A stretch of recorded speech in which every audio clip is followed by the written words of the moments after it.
जो क्वेश्चन आ रखे हैं छोटे वाले और बड़े वाले पिछले 4-5 साल के पेपर, उनमें से हमने लेकर जो सॉल्यूशन आपको प्रोवाइड करवा रहा हूँ। तो जनरल पहला क्वेश्चन आपको 2 नंबर में पूछा जाता है, रदरफोर्ड स्कैटरिंग फार्मूला लिखिए, write down the Rutherford scattering formula. तो उसके लिए आपको सिंपल ये वाला फार्मूला डिस्कस करना है। उसके बाद आपका डिफाइन द स्कैटरिंग एंगल। तो स्कैटरिंग एंगल क्या होता है, डिफाइन विद रेस्पेक्ट टू आपका रदरफोर्ड स्कैटरिंग एक्सपेरिमेंट में जो आपका था उसको डिफाइन करना। इम्पैक्ट पैरामीटर का फॉर्मूला और डेफिनेशन।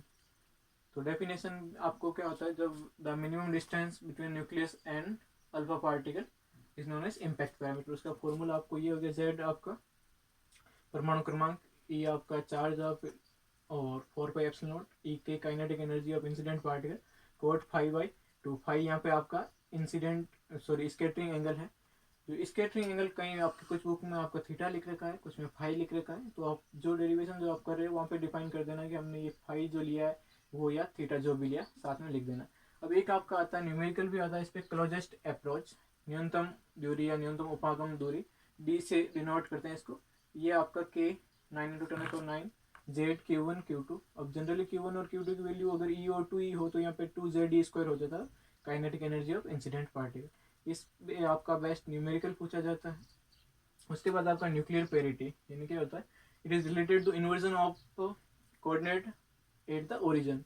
यानी अगर आपने किसी भी कोऑर्डिनेट को उसके इनवर्स से, यानी x को -x, y को -y और z को -z से रिप्लेस करा है, तो भी उसकी वैल्यू पे फंक्शन जो आपका सेम बना रहता है तो उसको हम बोलते हैं इवन पेरिटी। और अगर चेंज होता है तो ओड पेरिटी। इसको मैथमेटिकली -1⁻⁴l आपका l है ऑर्बिटल क्वांटम नंबर। तो इससे जो वैल्यू मिलेगी, अगर -1⁻⁴l इवन है तो आपकी पेरिटी इवन होगी, और इसकी ओवरऑल वैल्यू -1 आएगी तो आपकी पेरिटी ओड होगी। फिर आपका न्यूक्लियर स्पिन आई से डिनोट करते हैं, I vector is equal to L vector plus S vector.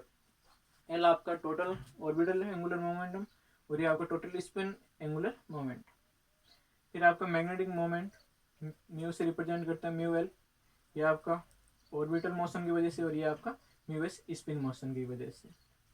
इस पर आपको बोर मैग्नेट्रॉन और न्यूट्रॉन मैग्नेट्रॉन की वैल्यू भी पूछी जाती है, तो वो भी साथ में देख लेना। उसके बाद आपका आता है क्वाड्रपोल मोमेंट। इसको थोड़ा डिटेल में, जैसे 2 नंबर में आपके 6 में भी आ सकता है आपका। तो क्वाड्रपोल मोमेंट क्या होता है, इसको डिटेल में पढ़ना। Due to unsymmetric distribution of charge की वजह से आपका क्वाड्रपोल मोमेंट अराइज होता है। उसके बाद बड़े वाले क्वेश्चन इस पोर्शन में आप देखते हो, तो most of Rutherford scattering formula derive करना होता है। इसमें मोस्ट ऑफ टाइम या तो आपको बी की वैल्यू तक ही फाइंड आउट करना होता है, या फिर पूरा आपको यहाँ तक फाइंड आउट करते हो। इसमें आपके ये 3-4 क्वेश्चन तो पहले वाले इसी फॉर्मूले में आ जाते हैं। तो अगर अब ये पढ़ के जाते हो तो अपने आप पहले कवर हो जाता है। उसके बाद आपका आता है nuclear radius by Hofstadter method. Hofstadter method को आपको इलेक्ट्रॉन स्कैटरिंग मेथड भी बोलते हो।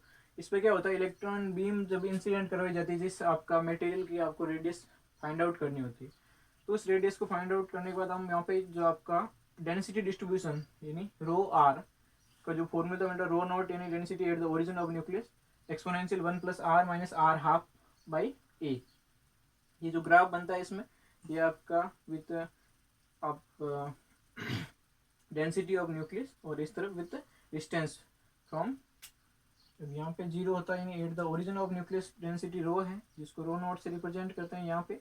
फिर आप जैसे जैसे न्यूक्लियस से दूर जाते हैं उसकी डेंसिटी लो होती जाती है जो ग्राफ। और इसमें ये 0.1 ऑफ रो, और यहाँ पे 0.9, और यहाँ पे 0.1 ऑफ द रो। ये आपके 2 बड़े क्वेश्चन, और ये भी हो सकता है बड़े वाले में, बाकी ये छोटे वाले में। इसके अलावा आपके न्यूमेरिकल इसमें जो मोस्ट ऑफ पूछे जाते हैं जनरल, जैसे पहला एक न्यूमेरिकल यहाँ पे कि find the radius of nucleus whose A is 125, यानी इसका आपको एटॉमिक मास 125 दे रखा है। तो हम जनरल फॉर्मूला जानते हैं, R = R0 a⁻1/3 होता है। तो R0 की जो वैल्यू होती है 1.3 से 1.2 या 1.3 × 10⁻15 होती है, और 1/3 ऑफ 125 इसकी वैल्यू आपको 5 मिल रही है। 5 × 1.3 × 10⁻15 मीटर आपकी आगे रेडियस। ये 2 नंबर में छोटा न्यूमेरिकल काफ़ी टाइम पूछा गया है। उसके बाद आपका एक न्यूमेरिकल जो आता है कि prove that the density of nucleus is independent of the mass number, यानी आपका जो नाभिक का घनत्व होता है वो परमाणु द्रव्यमान संख्या पर निर्भर नहीं करता है या नियत होता है। उसको प्रूव करने के लिए डेंसिटी क्या होती है, mass upon volume.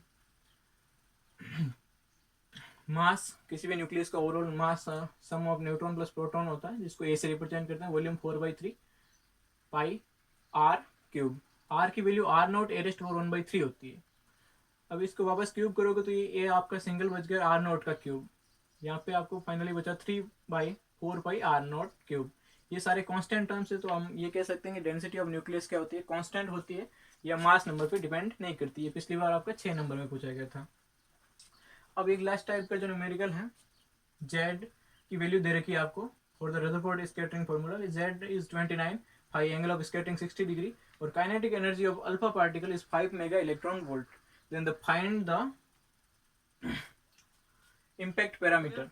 Impact parameter का formula K Z E square upon E K, यानी काइनेटिक एनर्जी कॉट 5/2, के की वैल्यू, जेड की वैल्यू और ई स्क्वायर की value upon kinetic energy 5 mega 10⁶ हो गया, इलेक्ट्रॉन वोल्ट को आपने जूल में कन्वर्ट कर दिया, कॉट 60/2, 5/2 है तो 60/2 कॉट 30। जब इसको सॉल्व करते हैं तो ये आपका हो गया v is equal 1.44 into 10⁻14 metre. ये आपका मोस्ट ऑफ जो यूनिट 1 से जो पूछा जाता है वो है। अब इसका आराम से आप स्क्रीनशॉट जो भी आप लेना चाहो वो ले सकते हो।